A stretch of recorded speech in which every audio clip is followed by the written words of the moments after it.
자, 보신 것처럼 집권 5년차를 앞둔 문재인 대통령이 중폭 이상의 개각과 청와대 개편으로 민심 수습에 나서고 있습니다. 레임덕 논란까지 나오면서 그만큼 위기감이 커졌기 때문이겠죠. 청와대 출입하는 김보건 기자에게 청와대 내부 분위기를 좀 들어보겠습니다.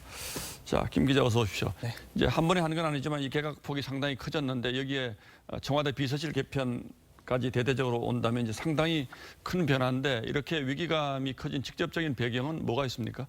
예, 아무래도 윤석열 검찰총장 징계 논란에다 국민 생명과 직결되는 백신 확보 논란이 겹치면서 민심이 나빠지는 게 결정적으로 작용한 것 같습니다. 예. 오늘 나온 여론조사를 먼저 한번 보실까요? 문 대통령의 지지율은 지난주보다 2.8%포인트 내린 36.7%로 집계됐는데 이건 정부 출범 이후 최저치와 동률입니다. 부정평가는 아예 최고치를 경신해서 59.7%였습니다. 예.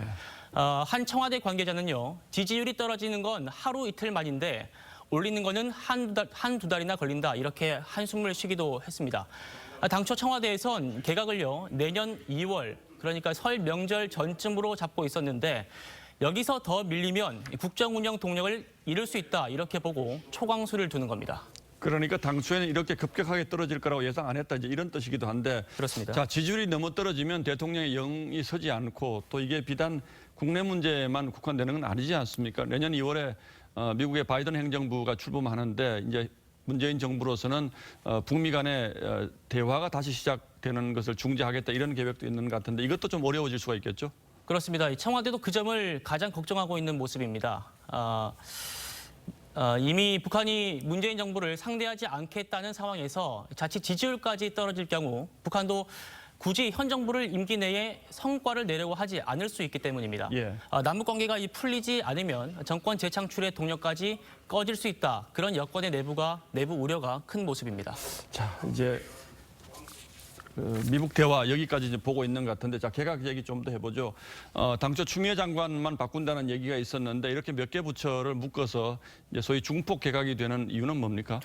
네, 아무래도 추 장관만 원포인트 개각을 하게 되면 경질성으로 해석될 여지가 크기 때문입니다. 예. 그렇게 되면 추 장관이 성과를 냈다고 하는 검찰 개혁도 평가절하가 되기 때문에 청와대는 최대한 모양새를 갖추려는 그런 모습입니다.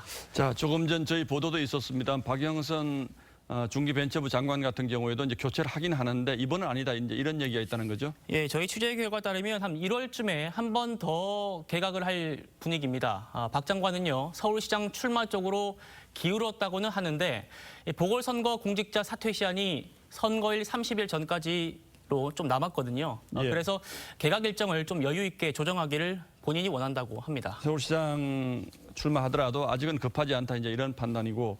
자, 노영민 비서실장 교체도 거의 확정적인 분위기라고 하는데. 예. 자, 노 실장은 이미 그동안 뭐 여러 차례 사의를 밝혔다는 건 아닙니까?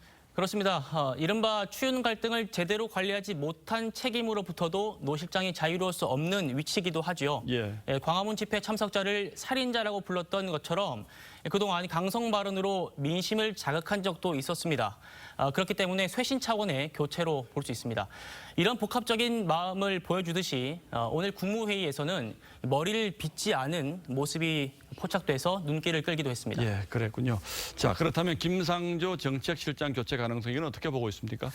네, 김 실장이 주도했던 소득 주도 성장과 부동산 정책의 성과를 내지 못하고 부작용만 키웠다는 비판 여론이 있긴 합니다. 하지만 김 실장을 교체할 경우에 문재인 정부의 정책 방향을 수정한다는 그런 상징적인 예. 의미가 있기 때문에 아무래도 문 대통령도 고심이 깊을 수밖에 없는 그런 모습입니다.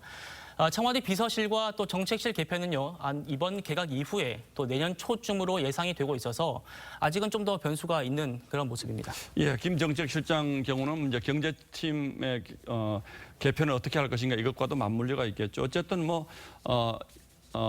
이번 달 말 그리고 다음 달 사이에 여러 사람들의 이름이 오르내리겠군요. 네. 예, 김보건 기자 잘 들었습니다.